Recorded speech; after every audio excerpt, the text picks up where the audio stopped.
नमस्कार, जय हिंद दोस्तों। तो आप सभी का बहुत बहुत स्वागत है आपका अपने YouTube प्लेटफॉर्म पर। देखिए दोस्तों, राजस्थान के संरक्षित क्षेत्र यानी कि कंजर्वेशन रिजर्व हम लोग आज पढ़ने वाले हैं। कंजर्वेशन रिजर्व हम लोग पढ़ेंगे। दोस्तों, आप सभी को विदित है कि कंजर्वेशन रिजर्व जो है हमारे राजस्थान में कुल कितने हैं? 16 है। और ये कौन से एक्ट के तहत, जो कि वन्यजीव संरक्षण एक्ट 1972 के तहत जो कि इनकी घोषणाएं होती है या फिर इसकी स्थापना होती है। ठीक है, तो दोस्तों हम लोग आज 16 ये जो कंजर्वेशन रिजर्व है ये कंप्लीट करेंगे। और इससे पहले हम लोगों ने मृगवन पढ़ लिए और वो अपने आखेट निषिद्ध क्षेत्र भी पढ़ लिए, जंतु वाले भी पढ़ लिए, और भी जो अभ्यारण्य वगैरह थे सारे कुछ पढ़ लिए हम लोगों ने। ठीक है, तो आज हम लोग बात करेंगे 16 जो कि कम्प्लीटली ये संरक्षित क्षेत्र। सबसे पहले हम लोग बात करेंगे बीसलपुर की। दोस्तों, बीसलपुर ये संरक्षित क्षेत्र जो कि है ये कहाँ पर स्थित है? ये कंजर्वेशन रिजर्व ये टोंक जिले में स्थित है और 2008 में इसकी स्थापना करी गई। और 2008 की किसकी करी गई? जोहड़बीड़ जो गार्ड वाला कंजर्वेशन रिजर्व है। तो आप इतना ही याद रख लेना, जोहड़बीड़ जो की है ना ये बीकानेर में स्थित है। गार्ड वाला आप याद रखो या नहीं कोई ज़रूर नहीं। जोहड़बीड़ कंजर्वेशन रिजर्व कहाँ पर है? बीकानेर में है और ये 2008 में इसकी भी स्थापना की गई। सुंदा माता कंजर्वेशन रिजर्व की बात करें तो ये कहाँ पर है? ये जालौर में है। वैसे ही आसान है, ज़्यादा हार्ड नहीं है। अगर आपने आखेट निषिद्ध क्षेत्र याद कर लिए है ना तो अब ये हार्ड नहीं है, अब ये बड़े आसान है। ठीक है, तो इसकी स्थापना कब होती है? जालौर वाले सुंदा माता की कंजर्वेशन रिजर्व की तो 2008 में होती है। और ये राज्य का दूसरा बड़ा कंजर्वेशन रिजर्व है, याद रखना दोस्तों, राज्य का दूसरा बड़ा कंजर्वेशन रिजर्व है। और क्षेत्रफल की बात करें तो इसका क्षेत्रफल है 117 वर्ग किलोमीटर में। ठीक है, और आगे हम बात करें, देखो याद रखना ये 117 वर्ग किलोमीटर में है सुंदा माता जो कंजर्वेशन रिजर्व है। ठीक है, और ये दूसरा बड़ा कंजर्वेशन रिजर्व है, तो आपको ये चीज़ ध्यान रखनी है। अब ये तीन तो आपके क्लियर हो गए। 2008 में कौन कौन से बने दोस्तों?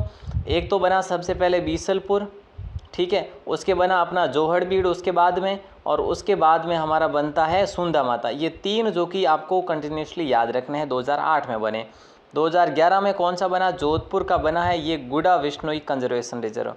दोस्तों, आखेट निषिद्ध क्षेत्रों की बात करें तो जोधपुर के अंदर टोटल 7 आखेट निषिद्ध क्षेत्र है। ठीक है, लेकिन यहाँ पर ये जोधपुर के अंदर सिर्फ गुडा विश्नोई कंजर्वेशन रिजर्व ही है जो कि एक ही है। ओके, अब हम बात करते हैं शाकंभरी कंजर्वेशन रिजर्व की बात करें तो सीकर और झुंझुनू के अंदर है दोस्तों ये, और 2012 में इसकी स्थापना होती है। और राजस्थान का सबसे बड़ा कंजर्वेशन रिजर्व कोई है तो ये कौन सा है? ये 131 किलोमीटर में वर्ग किलोमीटर में फैला हुआ है शाकंभरी कंजर्वेशन रिजर्व। दोस्तों, आखेट निषिद्ध क्षेत्र की बात करें वो जो है वो आखेट निषिद्ध क्षेत्र जो कि कोटसर संवतसर ये कहाँ पर है? चूरू जिले में है, जो कि वो बड़ा है वहाँ पर आखेट निषिद्ध क्षेत्र में। लेकिन यहाँ पर अगर हम लोग बात करते हैं कि जो आखेट निषिद्ध कंजर्वेशन रिजर्व की, तो कंजर्वेशन रिजर्व सबसे बड़ा शाकंभरी वाला है। 2012 में इसकी स्थापना होती है और 131 वर्ग किलोमीटर में ये फैला हुआ है। अब हम लोग बात करते हैं नंबर 6 की, जो कि गोगेलाव कंजर्वेशन रिजर्व है। एग्जाम में दोस्तों आपको कुछ भी पूछा जा सकता है, इसलिए मैं आपके लिए ये लेकर आया हूँ, कंप्लीटली बना कर लेकर आया हूँ। ठीक है, तो देखिएगा यहाँ पर गोगेलाव कंजर्वेशन रिजर्व की बात करें तो नागौर के अंतर्गत आता है ये गोगेलाव। ठीक है, और ये 2012 में इसकी भी स्थापना करी जाती है। 2012 में दोस्तों 4 की स्थापना की जाती है, वो हम बात करते हैं अभी। ये राज्य का तीसरा सबसे छोटा कंजर्वेशन रिजर्व है। आप इसको याद रखना चाहो तो रख सकते हैं, नहीं तो इतनी कोई आवश्यकता नहीं है। लेकिन आप ये याद रखना गोगेलाव कंजर्वेशन रिजर्व कहाँ पर है दोस्तों? ये आपके नागौर जिले में पड़ता है गोगेलाव, जो कि 2012 में स्थापित हुआ था। बीड़ कंजर्वेशन रिजर्व की बात करें, ये बीड़ कहाँ पर है? झुंझुनू में, और 2012 में इसकी भी स्थापना होती है। और रोटू कंजर्वेशन रिजर्व की बात करें, ये नागौर में, इसकी स्थापना भी 2012 में हुई है। और ये राज्य का सबसे छोटा कंजर्वेशन रिजर्व है, जिसका कुल क्षेत्रफल 0.72 वर्ग किलोमीटर में ही है। सिर्फ इतना छोटा ही है क्या? हाँ जी, इतना छोटा है ये रोटू कंजर्वेशन रिजर्व। ठीक है। तो रोटू कंजर्वेशन रिजर्व नागौर में, जो कि राजस्थान का सबसे छोटा आखिर निश्चित क्षेत्र है। और जब बात करें शाकंभरी की, तो शाकंभरी सबसे बड़ा है, जो कि 131 वर्ग किलोमीटर में फैला हुआ है। अब आता है आपका उमेदगंज पक्षी विहार कंजर्वेशन रिजर्व। इसको हम लोग इतना ही पढ़ लेते हैं, उमेदगंज कंजर्वेशन रिजर्व तो भी बहुत है। तो ये कहाँ पर है? कोटा में। और 2012 के अंदर ये भी स्वीकृति इसको भी मिली थी। और राज्य का दूसरा सबसे छोटा कंजर्वेशन रिजर्व है, जो कि 2.72 वर्ग किलोमीटर फैला हुआ है। ये ज़रूर आप लोग याद रख लेना कि सबसे बड़े की बात करें हम लोग, तो सबसे बड़ा जो है वो कौन सा है? शाकंभरी है। और शाकंभरी के बाद में किसका नंबर आता है? शाकंभरी के बाद में नंबर आता है सुंदा माता कंजर्वेशन रिजर्व का, सबसे बड़े में। और सबसे छोटे की बात करें तो रोटू है दोस्तों। नाम से ही लग रहा है कि रोटू नाम भी छोटा है, तो ये भी छोटा होगा, ठीक है, क्षेत्रफल में भी। और दूसरे नंबर पर कौन सा है? तो उमेदगंज है, ठीक है। तो ऐसे में आपको बस इतना सा ही याद रखना है, ओके। अब हम लोग देखते हैं कि 2012 में कौन कौन से हुए दोस्तों।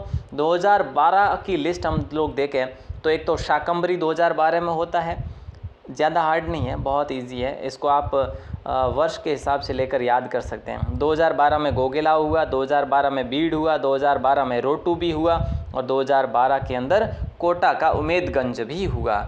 तो हमारे 5 जो कंजर्वेशन रिजर्व है वो 2012 में स्वीकृति मिल गई थी। अब हम लोग बात करते हैं जवाई बांध लेपर्ड कंजर्वेशन। ये जवाई बांध लेपर्ड फर्स्ट है, जो कि पाली के अंतर्गत आता है, ठीक है। और इसकी स्थापना 2013 में होती है दोस्तों, 2013 में होती है।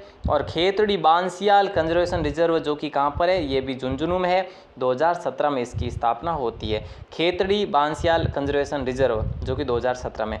और दोस्तों बांसियाल खेतड़ी कंजर्वेशन रिजर्व की बात करें, ये सेकंड है, जो कि 2018 में इसकी स्थापना होती है, ठीक है। और ये जवाई बांध लेपर्ड ये द्वितीय है, जिसको हम द्वितीय नाम दे रखे हैं, क्योंकि ये जवाई बांध पहला जो कि ये है और दूसरा ये है, तो ये 2018 में। तो लेपर्ड की बात करें तो दोस्तों देखो कि पहला जो है ये लेपर्ड जो जवाई बांध वाला है, ये पहला 2013 में था और दूसरा 2018 में, तो ये याद रखना आप लोग, ठीक है। और मनसा माता कंजर्वेशन रिजर्व की बात करें, ये झुंझुनू में 2019 में इसकी स्थापना हो जाती है। तो अब आपको खास ये याद रखना है कि कौन सा कंजर्वेशन रिजर्व कहाँ किस ज़िले में स्थित है, ऐसा तो आपको 100% याद रखना ही है, ठीक है। बाकी आप लोग ये सन भी याद कर लेना, ज़्यादा हार्ड नहीं है। जैसे 2008 में 3 हुए, 2012 में 11 में 1 हुए, 2012 में 5 हो गए, तो उसके बाद ये आ गया। बस ये 3 ही तो याद करना, 4 ही तो, हाँ 4 ही हो गए ना। बाकी बांसियाल खेतड़ी 2018, जवाई बांध लेपर्ड 2018, 18 में 2 हो गए, ठीक है। तो ऐसे में आपको ये ध्यान रखना है। और अब मैं आपसे एक क्वेश्चन कर लेता हूँ, आप लिख भी सकते हैं कि सर्वाधिक कंजर्वेशन रिजर्व किस जिले में है। तो दोस्तों झुंझुनू जिले में, याद रखना। सर्वाधिक कंजर्वेशन रिजर्व की बात करें तो कहाँ पर है? झुंझुनू जिले में है, ठीक है। अब हमारा आता है 15वां कंजर्वेशन रिजर्व, जो कि शाहबाद में है, शाहबाद, ठीक है। तो शाहबाद की बात करें दोस्तों, ये शाहबाद कहाँ पर है? ये 12 जिले में है। तो ये आपका 15वां हो गया, जो कि कब इसकी स्थापना होती है? 2021 में इसको स्वीकृति मिली। और लास्ट जो है वो 16वां है दोस्तों, जो कि 7,200 और कुछ अपने हेक्टेयर में फैला हुआ है, रणखार। ये जालोर के अंदर चीतलवाना तहसील में पड़ता है, चीतलवाना तहसील के अंतर्गत ये आता है। 2022 में इसको स्वीकृति मिली है। तो आपको याद रखना है कि 16 कंजर्वेशन रिजर्व, जिसमें से 16वां रणखार है, 15वां शाहबाद है। 15वां शाहबाद 2021 में बना, रणखार जालोर का जो कि 2022 में बना, जो लेटेस्ट है। ओके दोस्तों, यहाँ से आपको एक क्वेश्चन ज़रूर देखने को मिलेगा अगर आप इस पीडीएफ को अच्छे से याद कर लेते हैं तो। इसकी संपूर्ण पीडीएफ हम लोग साथ में आपको प्रोवाइड करवाएंगे, ठीक है, राजस्थान क्लासेज की वेबसाइट पर। ये राजस्थान क्लासेज की वेबसाइट है, जहाँ पर आपको विजिट करना होता है। ज़रूरी है क्या सर? नहीं, ज़रूरी तो नहीं है, लेकिन आपको यहाँ पर पीडीएफ यहीं पर मिलती है और मॉडल पेपर भी यहाँ पर उपलब्ध करवा रखे हैं। लेकिन आप अगर टेस्ट सीरीज़ देना चाहते हैं तो उसके लिए आपको राजस्थान क्लासेज का ऐप डाउनलोड करना पड़ेगा। वहाँ पर टेस्ट सीरीज जो कि 99 में है मात्र, ठीक है, तो उसको भी आप लोग देख सकते हैं। तो दोस्तों देखिएगा, यहाँ पर बाकी जो भी बायोस्फीयर वगैरह है ये सारा कुछ हमने पढ़ा है, ठीक है। और बाकी अब रहा जो है अपना ये रह गया है इसका वन्य जीवों के बारे में, ये भी हम लोग बात कर लेंगे। तो आप सभी का दिल से बहुत बहुत शुक्रिया। आप अगर पहली बार हैं राजस्थान क्लासेस पर तो चैनल को सब्सक्राइब करके बेल प्रेस ज़रूर दबाएं और आज की क्लास को शेयर ज़रूर करें। बहुत बहुत शुक्रिया, धन्यवाद।